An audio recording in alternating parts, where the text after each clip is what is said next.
Welcome, everybody, to Night of the Nerdy Laser, episode 34, and we are here talking about Blade from 1990s.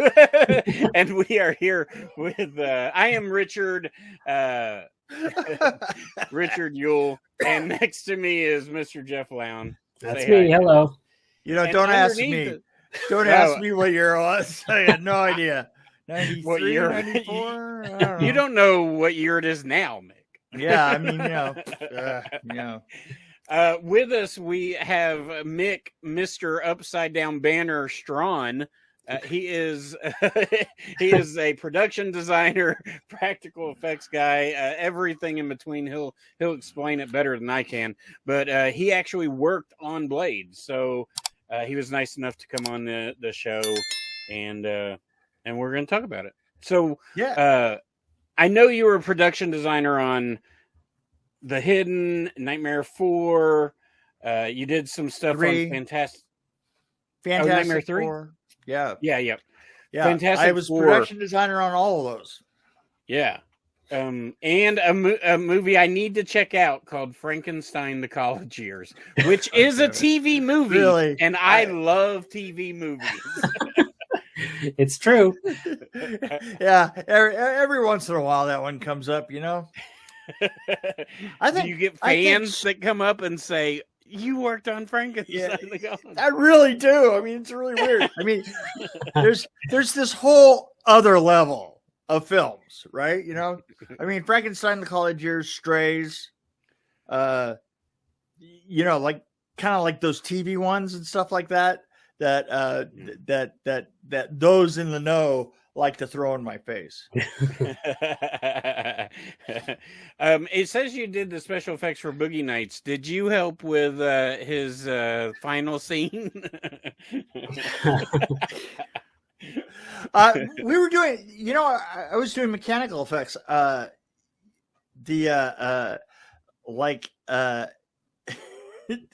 That's a long story. I mean, it's really Boogie Nights is just a bunch of long stories, if you know what I mean. Yeah.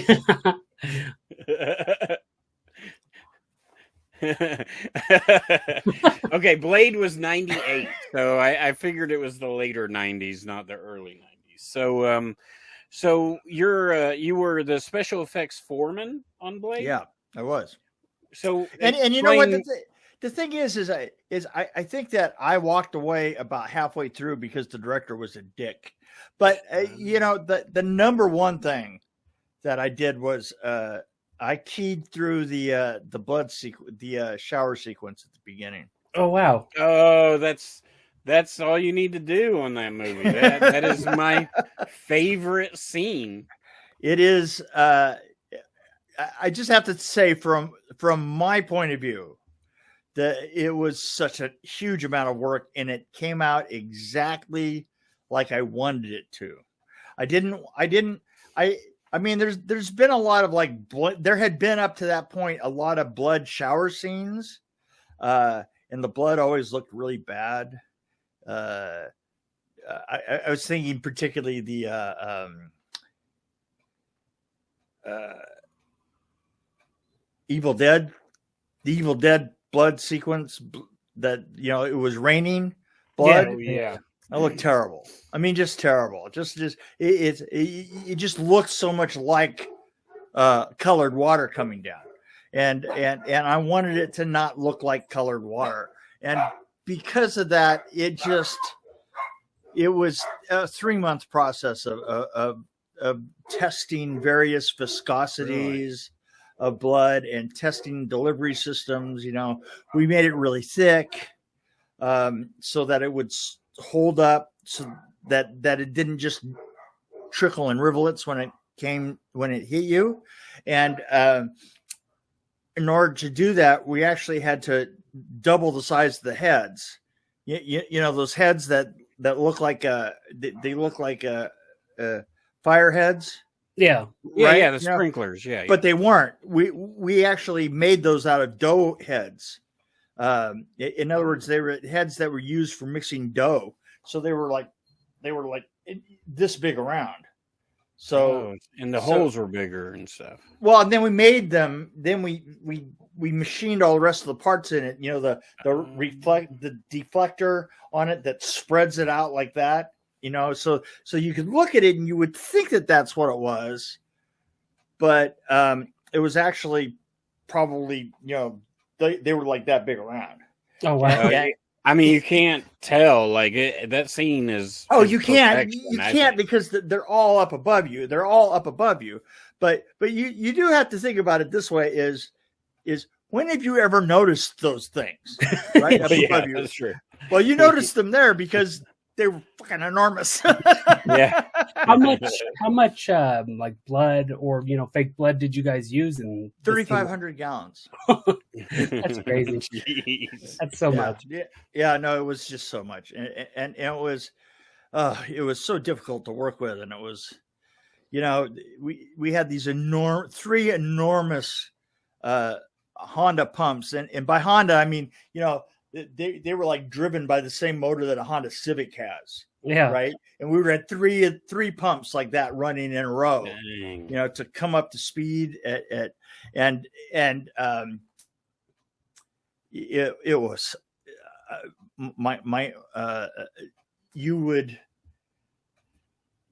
was it would drain and then go back and be chlorinated and then go back through the pump system and then come back in, you know. Yeah. So you're talking about just miles of like PVC and all the PVC that was being delivered through was like 1.25 inches.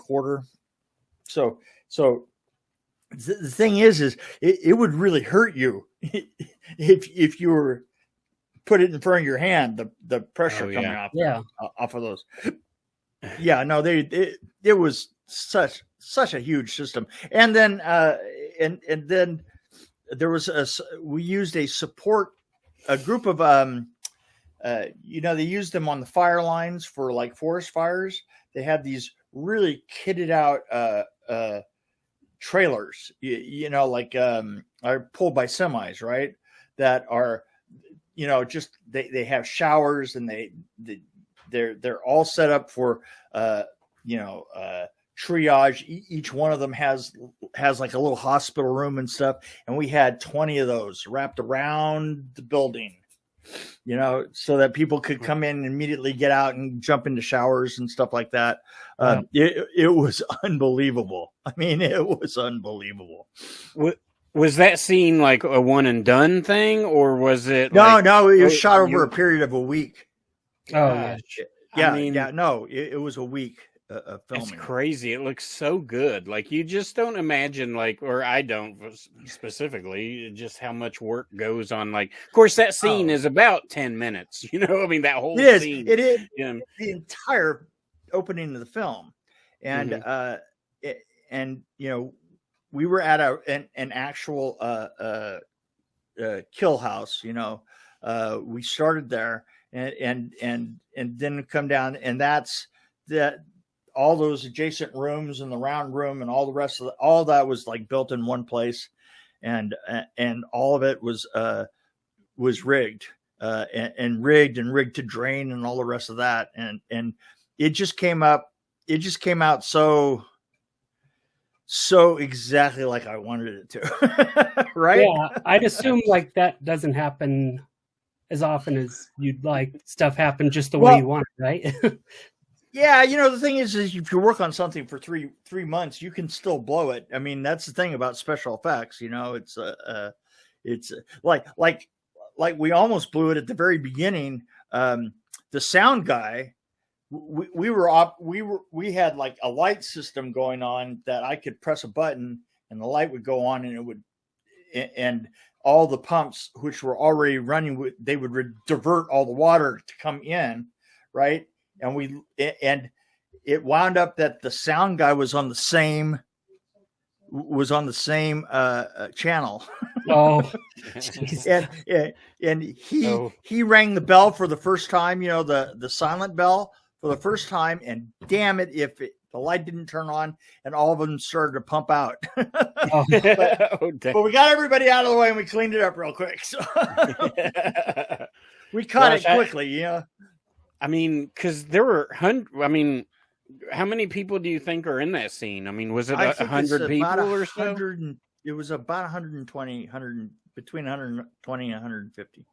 I mean, that's crazy. I mean, I know to make sure they're all on the page and that your system is working, like for everything to work. Yeah, so many moving parts for that. But I also noticed we're all wearing glasses, but none of us are as cool as the DJ with the flashlight glasses. There are always get better glasses. Yeah. See? Yeah. There you go.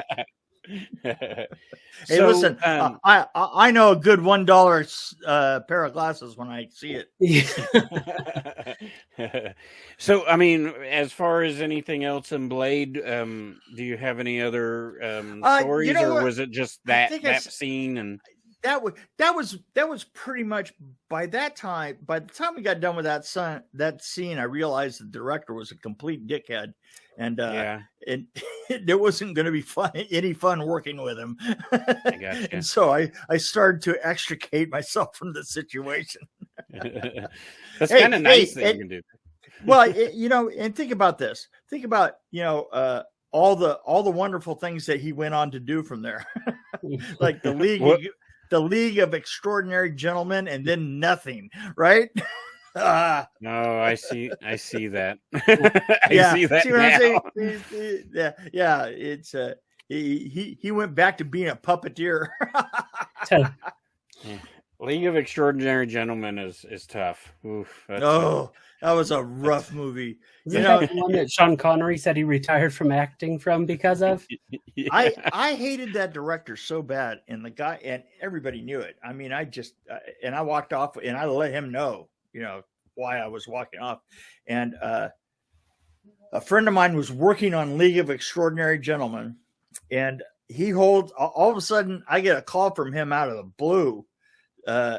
It was during the day, but it was evening in Italy, and I got to hear Sean Connery dress this guy down during the cast and crew party. And it was brutal, man. I mean, it was brutal. I was like, holy shit. You don't know anything.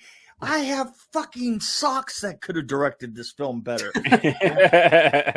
I will remember it until the day that I die. What do you think about the movie Blade? Like, do you like? I love the beginning of it. I love about half of that film. But as soon as it gets into, like, you know, spending all the time of watching, for one thing, I mean, it was only doing two things at the end. At the end of it, it was basically him, Shorty. What's his real name? Which one? Wesley Snipes. Well, Shorty, yeah. Shorty basically got a chance to fight everybody, right? Yeah. Which I found incredibly uninteresting. And then we got to see little rivulets of blood moving from one place to another in an absolutely horrendous very first of the CGI set. You know what I'm saying? Yeah, we were talking about that before you came on. It was the CGI really hard to watch. It was really hard to watch. And, you know, the thing is especially the surfaces that they tried to do with it, you know, like the straight, flat surfaces or the round surfaces. And there wasn't anything there to break it up. So it just really looked like CGI, you know? I mean, it was, that was some rough, that was a rough ending to what was really a great, I thought it was a great film. And 2/3 of it really held together. But then that, I think if they had shaved about a half hour off, it's a 2-hour movie, so it should have only been about an hour and a half. Taking out that particular last half hour would have been really strong point. Yeah, I do find it sort of drags a little bit, and I haven't seen it in decades. Another thing you said, Richard, was you thought that there was just a little bit too much going on with it. Oh, there's a lot going on. There's a lot going on. There's a lot going on, and they're weak threads to the story that was really strong and simple at the beginning, That's what I said. I said, Richard, if it was just him like going fighting the vampires and doing his thing, like it set up the perfect like first movie for like a franchise, even if that was the case. But it does do quite a bit. But I mean, it still holds a place in my heart. Yeah, and I got a chance to meet Chris Christopherson, which that definitely was a bucket list thing there. I was going to ask if you met him. He's great in that movie. He is, and he is such a nice guy. Is he? Yeah, and I mean, let's face it, one of the finest wordsmiths of my generation, I mean, you go back and look at some of his songs, like they're just absolutely amazing, Yeah. David S. Goyer wrote Blade, which he's gone on to do. I can't even name. He did all the Batmans, he helped with all the Batmans, all the Christopher Nolan stuff, I think. Yeah. I mean, a lot of people moved on from there, but that was And you have to say this is that it was the beginning of starting to put some money into other Marvel films, Right. So that's what I was going to ask. So Rob Liefeld, who is an artist for, he did Youngblood. He's basically one of the founders of Image, but he did X-Force, created Deadpool. So he's going on to say that he's talked, and this is why I quit listening to his podcast, because he talks about it so much. But he is adamant that Blade had nothing to do with the resurgence, with the growth of comic book films, and that he knows this for a fact and all that. But I just can't buy it. I just can't. Like, it had to have something to do with it. Well, I mean, let's be honest about it. It was one of the first times that anybody had taken it seriously. Mm-hmm. I mean, sure. I mean, go back. Look, I did Fantastic Four, the Roger Corman one, right? I was going to say, are you saying Roger Corman didn't take Fantastic Four serious? I'm pretty well positioned to tell you the story here. I love that Fantastic Four movie, though. I'm here to tell you know what? I will say. I have it on DVD. I have a bootleg. I will say this. That film.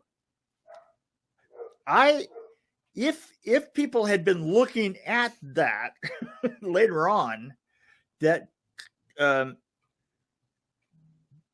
don't think that the Marvel universe looks at all like anything that was in any of the comic books, right? I mean, I think, oddly enough, I think Fantastic Four, and we didn't have any money. We did the best we could. And I mean, literally, what Roger Corman says that he spent $1 million. He spent 80,000 at best. I mean, at best, And I did all my own miniature work on Fantastic Four. I mean, but the thing is I think that we got kind of more of a comic book look to it than they became, right? Yeah. I mean, our stuff looked like the comic books. I think they really stray. It kind of it went from like that, streamlined feel, like it's that, that generic kind of feel, but it doesn't feel like a comic book. It just feels like an action movie. It doesn't have the comic book. Like, I always think of, is it Mallrats, where they have the comic book scenes, like the intro where it shows like the comic book page? I always like that in movies, stuff like that when movies do that, or or the costumes are kind of goofy. Yeah, anything like that, stuff like that. Something like that. But now it's like everyday, Joe off the street in a superhero action movie, and it's like I actually have I don't. The thing is most of the stuff that's I mean, other than Guardians of the Galaxy and Deadpool, I don't think that any of them looked all that good. Well, Ragnarok, you know, yeah. And the thing is Ragnarok just went back and ripped off all the off of the old Buck Rogers stuff from the 80s and kind of updated that look, right? Yeah. But most of them don't have like a central look to them. They're just crowded with ideas, you know, and they're so crowded that it just kind of leaves you kind of not knowing what they look like. You know what I'm saying? Yeah, I think they've gotten so big that there's just so many people involved. Like somebody might have read one issue of a comic book and be like, hey, we should put this idea in. And then another guy's over here saying like, oh, and I read this other edition of this comic book and let's put that. Well, they're throwing so much money at it. You know, the CGI guys just get to keep going and going and going and going. Yeah, they probably push for it, honestly. There's nobody there to rein it all in. I did like the other Fantastic Four movies. Those felt a little comic booky to me. The ones after the one you did. And I mean, I like those okay, but then that was before the change, right? Like that was before the MCU. And I think you're right. I think they all kind of look the same. They all kind of blend together, and I think they introduced Howard the Duck at the end of Guardians of the Galaxy 1 in the end credits, and I don't think they've done anything with them. Yeah. It's probably better that way. Probably. I was working at the theater when the Fantastic Four with Silver Surfer came out, and they got like a huge Silver Surfer display like in our lobby. And I swear, people would touch it and they'd be like, "Go clean that." I'd be like, "I don't want to clean. It's just a display." Tell you what, I'll take it home and just get it out of the lobby for you. That's what I wanted to do, but they were so awesome. Secure with that one. So that's funny. Well, I like Blade. I don't know if it ages well with the CGI, but back in '98, I mean, all CGI wasn't. I mean, you had like either Jurassic Park and Terminator 2, or you had exactly all this other stuff. Exactly it. Yeah. But I met you a few weeks ago. I mean, I've known you for at least a year. You did FrankenCon last year, and you're going to be at Bride. You're going to be at Bride at FrankenCon this year. Go to FrankenConTN.com. And but I saw you a few weeks ago, and you told me a story about Mortal Kombat, and I really would like you to tell that story again, which I know was it a might lie? Be frustrating. It might have been. Which story? Okay, so it was basically the one where you. I don't think you actually worked on it, but people were asking you for ideas, like some of your friends worked on it. And so all the fights, you said when you saw it and they told you about it, they were all in 2D, basically like the arcade game. But the Johnny Cage and the Scorpion. That's right. That's right. I didn't work on the original filming of it, but then we came back and they asked me what was. Literally, they said, well, what did we do wrong here? And they showed me this film. Producer friend of mine showed me this film and says, well, what did we do wrong here? And it was Mortal Kombat. And the thing is what they had done is they had made what I told him was, look, you made a video game, and an early one at that, you made a video game. Basically what you have these guys fight, they set up the ring, right? And they would fight and they would have these fantastic places that they fought in, but it was still, the whole fight was inside of the ring, right? Yeah. And I was like, that's just not interesting, that was kind of due to the limitations of the of the ring itself. I mean, they would fight, and that imitated the game, because the game was basically these two people fighting, and then the background just scrolled up behind them, right? And I said, you guys are fooled into thinking that that's a movie. And so I said, what we need to do is we need to go back in. We need to do a couple of sequences that the place is as important as the fight. As an example, I said, think of either Robin Hood or Princess Bride. Yeah, like where they're running up the stairs. Right, exactly. Then they go up the stairs and there's the cut, and they cut the candles and this and that and the next thing, right? Because that's interesting. Intrinsically, fights, and this is what you have to realize, is without choreography, fights are just intrinsically not all that interesting, right? So it's the fights that about on films are not necessarily great fights, but they're choreographed really well. That's what you're looking for. I mean, Jackie Chan is just brilliant in how he choreographs his fights. And I said, you don't have any of that. And so I went basically in the long run, and basically I built Scorpion's Lair and another couple of sets that we went in and refilmed for a month. We filmed for a month to add pieces to the original film and to do the Scorpion's Lair, like the optical asshole story. Yeah. They said, well, how do we get into it? And I say, well, that forest or trees stuff, we're going to cut all that out. And as soon as he's running sideways like this, we'll just go and close it up, like an optical asshole. The guys who were doing the optics went, an optical asshole, right? And I go, yeah, an optical asshole. And so that's what showed up on all the call sheets, was an optical asshole. Okay, we're doing the optical asshole kick shot now. Just as long as we know what we're doing.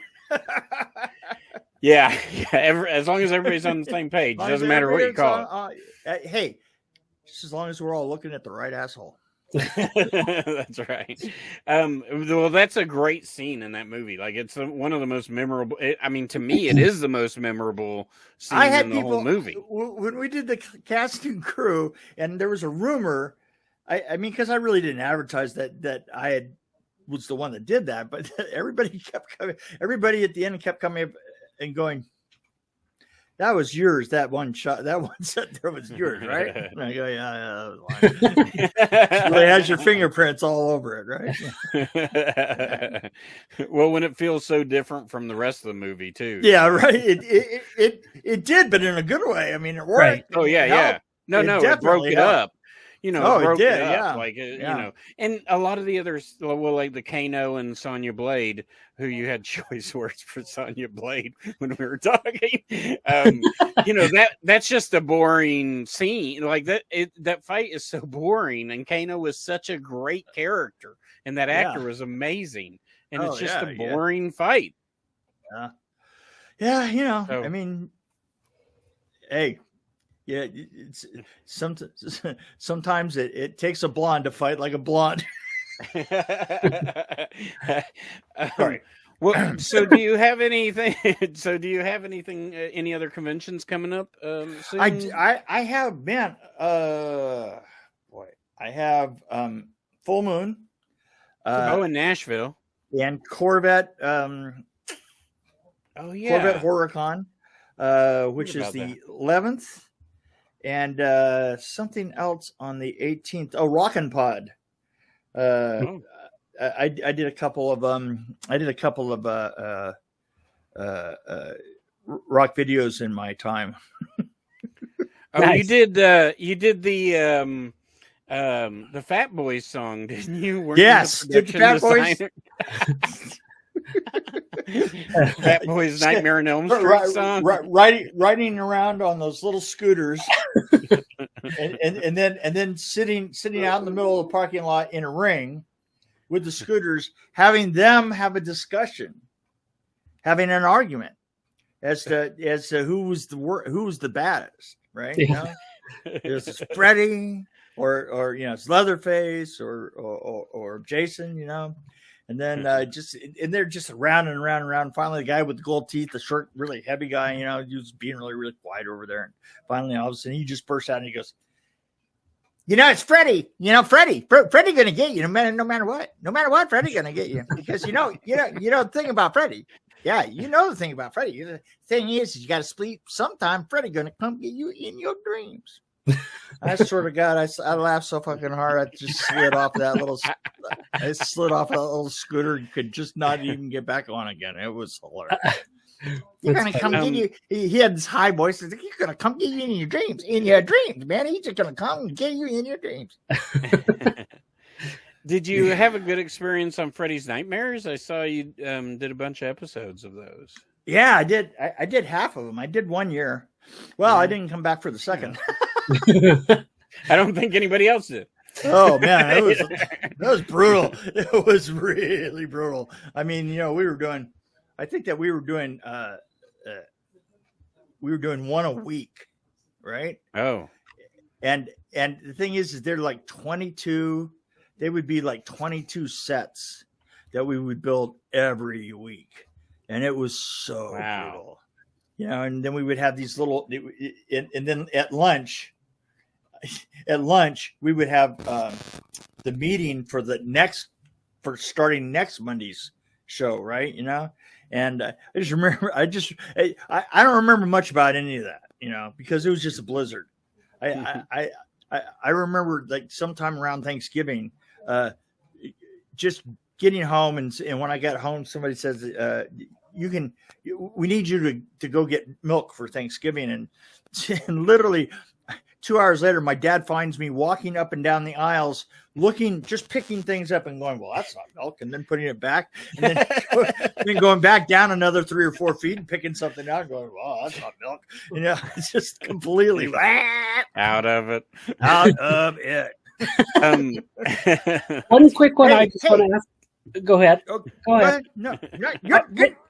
So I was going to say that I was looking at your IMDb, and it says that you were the prop maker for Buffy the Vampire Slayer, the movie. I did some of the rigging for in the courtyard. Okay. I had started out as the production designer on it with Joss. Yeah. But we both got fired. Yeah, I wanted to bring that up because that's me and my cousin used to watch that growing up all the time, and she listens every once in a while. So I just wanted to toss that in for her. That was it. That was just. But I did rig all the flying rigs for the flying out in the basketball court area out there. Yeah. I just barely remember that because I think I only worked on that for a week or something like that. Yeah. Okay. Well, Mick, we're so glad you came on, and we really appreciate it. You're such a nice guy, and I won't tell anybody, so you don't have to worry about that. Yeah, come on. Don't spread that rumor. Yeah, keep that down, would you? I'll put some of Mick's appearances coming up this year in the show notes, and be sure to catch him there because you can buy his book. You've got the you've got a plug. Yeah, that's right. That's right. I wrote a book. I forget about this all the time. It's about Nightmare on Elm Street 4. It is one of the consummate behind the scene books ever written, because it was actually written by somebody who was there, which is a big difference between most of them. Yes. And the amount of picture, like it's not just words, it's like pictures and all sorts of stuff in pictures. Weird diagrams. It's got, script pages that as storyboards. I wrote it so that people could shit on it. Well, not exactly. It's so that it was sitting on the toilet. Oh yeah. Okay. So I wrote it so that people could shit with it. Well, there you go. While reading it. We really appreciate it, Mick, and hopefully you can come back on sometime. We'd love to have you on, but I can't wait to see you at FrankenCon. It's going to be a blast this year. I will see you there. You gonna make it over to Full Moon? Maybe. There's a couple people I want to see there, but I'll have to see if I'm off that weekend. But yeah, it's not too far for me. There you go. So, and are you always at Scarefest?